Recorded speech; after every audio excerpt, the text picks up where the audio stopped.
So how you doing? Hey, I am literally between thunderstorms, so hopefully I don't get caught in the rain. But yes, the Pull'em Pro that we've been building for a race saw, I made some tweaks. Fixed the carburetor issue. She's a governed carburetor, so had to throw some JB Weld in there. You know what I mean? So basically today's video is going to be what I was hoping the last video was going to be. I was thinking about not putting that video out and just kind of starting over with today, but I went ahead and did, that way you guys kind of can see the progress. But we're going to give her another run today. This time she's tuning up. So I already made some test cuts. I got her tuned up, so we're good to go. You don't have to sit through that process. And I actually got my tack here, and we're gonna see what kind of RPM she's running at, and you guys are gonna get to watch and see how she's doing. This is my what is this? This is 65cc saw. It's the one I'm building to be a race saw. I can always go back into it later and do some tweaks, but I'll be honest, I don't know if I'm going to need to. So this thing's running really well now. It just needed leaned out some. She was 4-stroking. The last video, you probably couldn't tell in the video, but it was 4-stroking while I was cutting.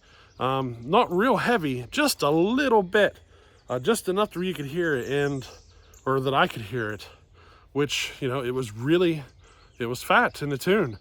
And if you notice on the free rev, when I'd pin the throttle, the 4-stroke point versus where it was cutting in the RPM, like the RPM difference there, they were nearly identical, and that's kind of a sign of just how rich she was running.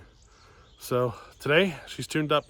We're gonna have some fun here, make some cookies, and you're gonna get to see what this saw is all about now. So I doubt I go back into it. We're gonna try the tack on it. We're gonna see where she's running at and kind of go from there. I should put it on something like 8 to 10 inches because that's what we race on. Is wood typically around 8 to 10 inches, but running something this size gives me a really good idea of where the torque is on the saw. You know what I mean? And she's got everything. So you should like this. Alrighty, let's make some cuts, have some fun, and we'll come back in here in a second. Alrighty.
That was a very interesting test. Yeah, we might have a problem. Let me explain. Alrighty, so she runs fantastic, doesn't she? I bet you're curious about how many RPM that was. So this is kind of a clue here. We might be running into some trouble here. I wonder if she's going to pop on me.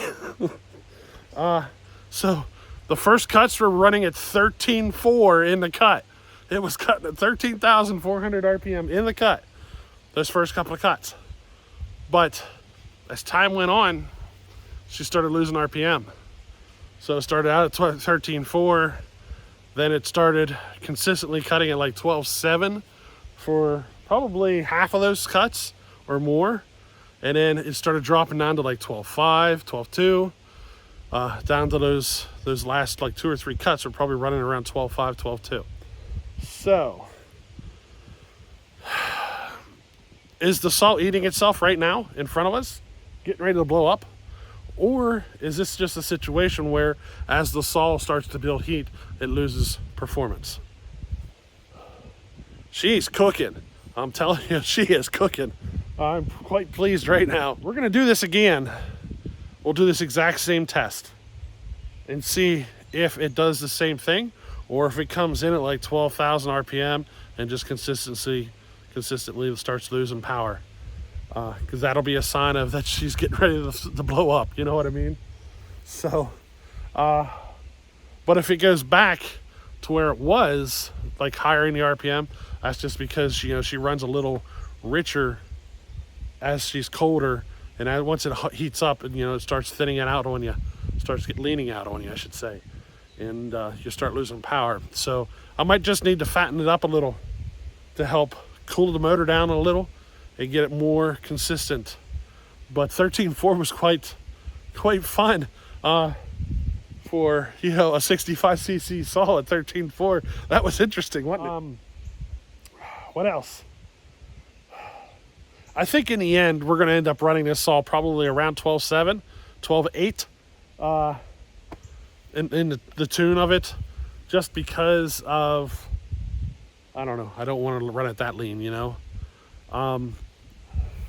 And what else? There's one thing I'm not pleased with on the saw.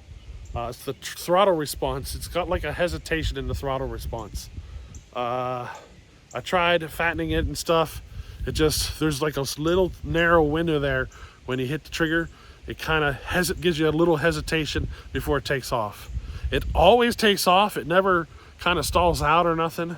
And I'm suspicious that the timing is running a little late for this saw. It might need it bumped up or advanced, you know, just a tiny smidge.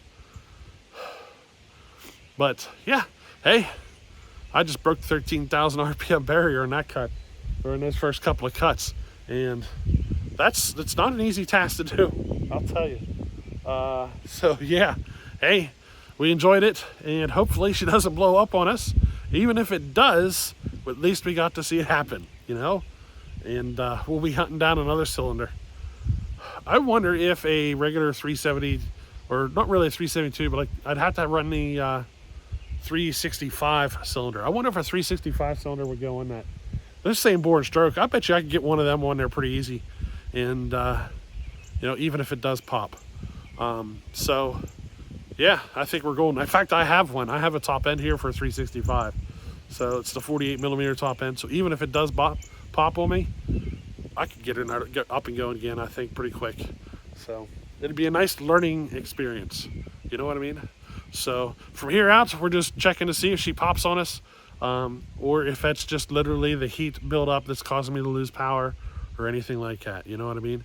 So hey, we'll catch you on the next one. Later.